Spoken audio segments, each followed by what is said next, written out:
tamilcinemanew.in. அந்த பள்ளியில் உள்ள மாணவிகளில் அவள் அழகாகவும் துடுப்பாகவும் இருப்பாள். இவள் பள்ளிக்கு செல்லும் பொழுது வீட்டுக்கு வரும்பொழுது இளைஞர்கள் இவளை சுற்றி சுற்றி வருவார்கள். பள்ளி மாணவி போல இல்லாமல் கல்லூரி மாணவி போல வளர்ந்த உடல் அமைப்பு. இந்த நிலையில் அந்த பகுதியை சேர்ந்த வாலிபன் நாயக் இந்த மாணவி பின்னேடியே சுற்றி சுற்றி வந்தான். காதலிப்பதாகவும் உயிரை வைத்திருப்பதாகவும் காதல் வசனங்கள் எல்லாம் பேசினாள். ஆனால் அந்த மாணவியோ எதற்கும் அசையவில்லை.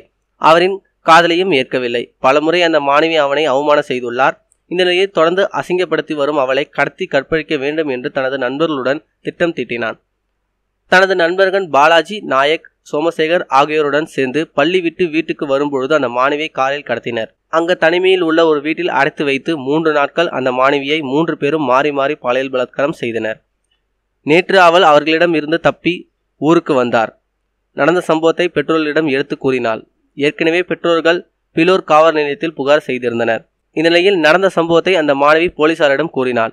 போலீஸ் வழக்கு பதிவு செய்து அந்த 3 பேரையும் கைது செய்தனர். இச்சம்பவம் ஆந்திரா மாநிலம் சித்தூர் மாவட்டம் கேவிலிப்பள்ளி மண்டலம் லாகவலாரி பள்ளி பகுதியில் நடந்தது. மேலும் இதுபோல செய்திகளுக்கு லைக் மற்றும் சப்ஸ்கிரைப் செய்யவும்.